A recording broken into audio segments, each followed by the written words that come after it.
আসসালামু আলাইকুম, আপনারা সবাই কেমন আছেন? আশা করি ভালো আছেন, যে যেখানে আছেন সুস্থ আছেন। তো এই যে আজকে ভিডিওটি শুরু করতেছি, এখন প্রায় 4টার মতো বাজে মনে হয়। তো সব কাজকর্মগুলো সেরে তো সরাসরি রান্নাইতে চলে আসছি। এখন রোজার মধ্যে কি দেখাবো, অনেকগুলো কাঁচার ছিল, কালকে যেগুলো কাটছিলাম সেগুলো শুকায়ে ভাজ করে রাখছি, তারপরে আবারও কাচছি, ছায়ামনি উপরে দিয়ে আসছে। তারপরে আর কি গোসলটা সেরে রান্নার জন্য আসছি। মশলাগুলো তো আগেই বের করে রাখছি, তা না হলে ওনে না। আর এখানে যে মুরগির মাংস তো ভিজায় রাখছি, আর এখানে সব মশলাগুলো কেটে রাখছি। মশলা না, পেঁয়াজ, রসুন, মরিচ। তো এটা দেখতে কিন্তু ভালোই লাগছে, কাঁচা পাকা মরিচের ভিতরে, তাই না? অনেক ভালো লাগছে। আর এটা হলো বেগুন, আলু আর পটল, অনেকক্ষণ আগে কাটা, তো এজন্য হয়ে গেছে। আলুটা এখনো ধোয়া হয় নাই, তো ধুবো। আলুটা কেমন হয়ে গেছে। আর এটা হলো মাংসে দেওয়ার জন্য ছোট ছোট করে কাটছি, পড়ে গেল। ওই যে মাংস দেওয়ার জন্য এখানে কাটতেছি। আর দেখেন এখানে কি করছে, তাহির আর তানভীরকে হলো মশলা আনতে পাঠাইছিলাম, কারণ মাঝে মাঝে গোশ রান্না করতে গেলে মশলার তো প্রয়োজন হয়। তো আজকে ফুরাই গিয়েছিল, তো ওর বাবা হলো আনতে দিছে। তো অল্পই আনতে দিয়েছিলাম, 50 টাকার। তো এই যে দেখেন হলো দিছে হলো 100 টাকা, তো 50 টাকার আনতে দিছে। আর দোকানদার কি করছে, বলছে যে এটা 6000 টাকা কেজি, তো এটা হলো অল্প দেওয়া যায় না, মানে পুরো টাকাটাই নিবে আর কি। তো দেখেন এটা হলো 100 টাকারই দিয়ে দিয়েছে। তো ভালোই হয়েছে, খারাপ হয় নাই। এই যে এখানে অনেকগুলো ফল টল দিয়ে আছে, ভালো করছে না। পরে আবার সে 10 টাকা লিজায় দুটো ললিপপ নিয়ে আসলো খাবার জন্য। কোটাটা বের করি, কোটাই ঢালিয়ে দেয়। এতটা করার, কালকে যে তেল নিয়ে আসছিল, কালকে চলার মতো ছিল, তো সেটা দিয়েই কালকে চলছি। আর আজকে হলো এটা খুলবো, এভাবে খুলি নাই, খুব কষ্ট হচ্ছে। এদিকে স্যার বাবা হলো খুব তাড়াতাড়ি করতেছে, এদিকে ফোন দেখতে লাগলে আর কারোর জ্ঞান থাকে না। ফোন দেখতে যায় আর কি, নামাজের খুব তাড়াতাড়ি হয়ে গেছে, আসরের আজান দিয়ে দিবে।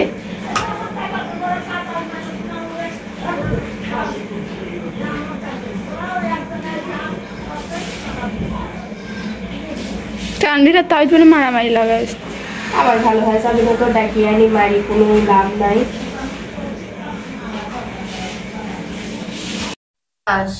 এটি আকাশের ছবি না রংধনুর ছবি? ডান থেকে বামে ডট মিলাই, মানে ডানের তা এখানে আবার মিলাতে হবে। তাই ভালো করে বসো। অনেকদিন বাদে তানভীর, মানে কালকেও তানভীর বসছিল, তখন রাত 9টা বাজছিল, তো একা একা করছিল। তখন তারাবির নামাজে ছিলাম আর কি। তখন যাই গেলাম না, তুমি পড়া শেষ করলে তখন নামাজে গেলাম। তাহলে মিথ্যা কথা আমি বললাম? আমার তানভীরও তারাবির নামাজ পড়ে, সাথে সাথে এই দুষ্টুমি করে আবার। তো ওই যে বড় খাতাটা দিছিল, এটা দেখাই হয় নাই। তো এখানে মধ্যে হলো লেখাও আছে, দাঁড়াও ছাড়ো, লেখাও আছে, আবার এই যে এরকম ভাবে সব আঁকা নড়িয়ে আছে, সব আঁকাতে হয়। কি রং কি এর মধ্যে? খোলো পুরোটা। রং পেন্সিলও আছে সব। সুন্দর রং পেন্সিল। এখন মাছের রং করবে, তার আগে হলো পেন্সিল লাগবে। দাও।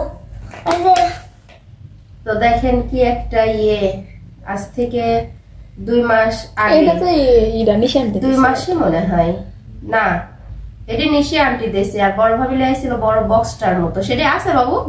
দেখি আছে নাকি।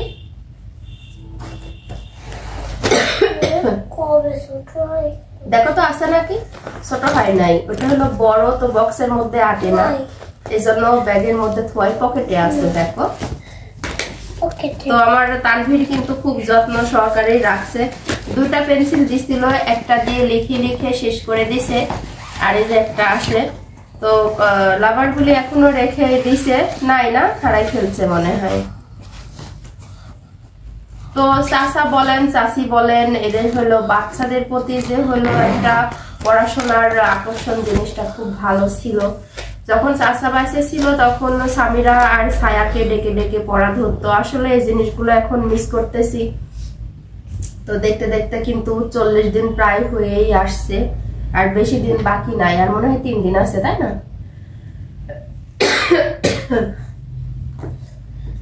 তো সব জিনিস পড়ে আছে, শুধু মানুষটা নাই।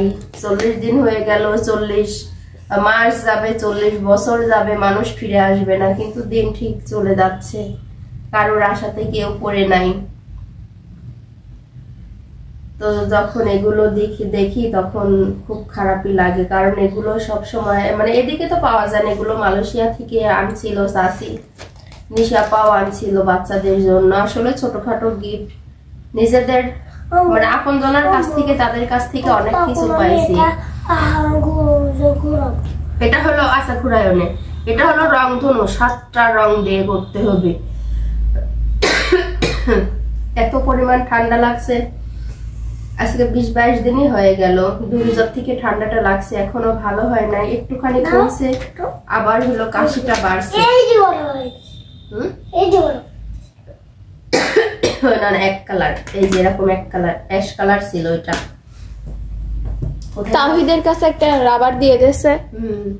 আবার এর মধ্যে আবার বিলও করছে, দেখছেন? 2 ভাইয়ের মধ্যে ভাগাভাগি করে নিছে। এই যে এটা লিখতে লিখতে এটুকু হয়ে গেছে। করো, রং করো।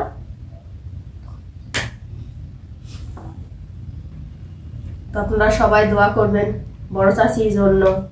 তো দেখতে দেখতে তো 40টা দিন পার হয়ে যাচ্ছে। হ্যাঁ, আমার তানভীরের জন্য দোয়া করবেন, ওর জন্য ভালোভাবে বড় হতে পারে, লেখাপড়া করতে পারে। কি মেলা কব তোমার কথা? আমার একটা দুষ্টু ছেলে, সারাদিন শুধু খালি জ্বালাই, খেলাধুলা করে, লেখাপড়া করছে, আর খালি ঈদের আর শুধু খালি ঈদের মার্কেট কখন আসবে, জুতা না বেল আলা স্যান্ডেল, আবার হলো মাজায় পরা বেল্ট এতক্ষণ যে কিনে দিছিল। তো একটু শরীরটা ভালো হয়েছে জন্য বেলটা হলো আটতেছে না।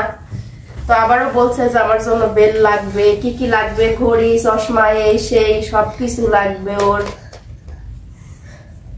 আসলে একটাই দুঃখজনক ব্যাপার যে কবে যে কি হবে তার ঠিক নাই, না বা? আল্লাহ নসিবে ঠিকই রাখছে বাবা, জুটাই দিবে। আসলে আপনাদের ভাইয়ার হলো ছোটখাটো একটা বেতন আছে, সেটা মনে হয় ঈদের পরেই হবে, এই জন্য একটু চিন্তা। ঈদের আগেই দিবে বাবু বলছে। তো সবকিছুই আল্লাহর নিয়ামত, যেভাবে আল্লাহ নিবে সেভাবে তো চলতে হবে, আল্লাহর হুকুম ছাড়া কোনো কিছুই হয় না, তাই না? একটু দেখাই শেষ করে নি। তো এই দেখেন রংধনুটা অনেক সুন্দর করে রং করে ফেলছে, আর ও কিন্তু এত সুন্দর করে রং করতে পারে, মানে একাই শিখছে। কারণ যখন একটু এগুলো নিয়ে যখন একটু খেলাধুলা করতো, ছায়ামণি রং টং ছিল, তো সেগুলো দিয়ে তখন রং করতো, ছায়ামণি ফুল আঁকাই দিত। তো ওইগুলো দিয়ে রং করতে করতে মাশাআল্লাহ অনেক সুন্দর শিখে গেছে। আলহামদুলিল্লাহ, এইভাবে যেন আমার বাচ্চাটা করতে পারে, ওর প্রতি এই দোয়াটাই আমার আছে। তো একটু চঞ্চল দুষ্টু, সবসময় আর করে না। যখন ভালো বাচ্চা কাচ্চা বড় হইতে হলে একটু চঞ্চলেরও দরকার আছে, আবার মানে সবকিছু দিয়েই ওর ইয়ে আছে। তো এত সুন্দর করে করে, একটু বাহিরেও যায় না, বেশ ভালো হয়। তানভীর বলো তুমি একটু কিছু, সবাই আমার জন্য দোয়া করবেন। দেখছেন কি বুদ্ধি? আমি কিন্তু ওর কথা বলছি, কিন্তু ও বুদ্ধি করে বলছে আমার মার জন্য দোয়া করবেন। কেন আমার জন্য দোয়া করবে কেন? আসলে আমি বুঝতে পারি যে আমার শরীরটা কতটা ভালো কি মন্দ, কি জানি। একবার যে অসুখটা ধরা পড়ছিল, এটাই এখন শরীরের মধ্যে বাসা বেঁধে আছে কিনা আমি নিজেও জানি না। কিন্তু আমার শারীরিক সমস্যা, মানে এটা সেটা নিয়ে আমি অসুস্থই থাকি বেশি, কি জানি আমার টেনশন হয়। এই রোগে তো বড় চাচা আরো ধরছিল, বড় চাচা বেশি সময় দেয় নাই, তো আমার এই জন্যই টেনশন হয়। আমার আস্তে আস্তে এখন মাজা ব্যথা করে, পেটের মধ্যে যন্ত্রণা করে, মাথা ব্যথা করে, বমি বমি ভাব লাগে। তো এগুলো ডাক্তার বলছিল যে হয় এরকম হবে। তো আমাকে যে মেডিসিন গুলো দিছিল সেগুলো আমি ডোজটা পুরো করে ফেলছি। আর কোনো ডোজ নাই, তারপরে এখন শারীরিক সমস্যা অনেকটাই দেখা দেয়। তো ভাবছি যে ঈদের পর সামনে তো বেশ আর 7-8টা দিন একটু কোনো রকম করে কাটাবো, কারণ ডাক্তারের কাছে গেলেই তো অনেকটা টেস্ট ছাড়া তো কোনো কথাই বলবে না, টেস্ট গুলো করতে গেলে অনেকটা টাকার প্রয়োজন। তো এই জন্য ভাবছি যে ঈদের পরে একবারেই মানে ডাক্তারের কাছে যাব, যে একটু ভালোভাবে দেখাই আনবো কি অবস্থা। আপনারা দেখলেও বুঝতে পারবেন যে আমার শরীরটাও কতটা সুস্থ। এতটা অসুস্থর কথাও কিন্তু বলাটা ঠিক না, হয়তো আপনারা বলবেন যে মানে ভান করে আছে সেই, কিন্তু না। তো আর কথা বেশি একটা বলবো না এখন, কোন মতে পর্যন্তই।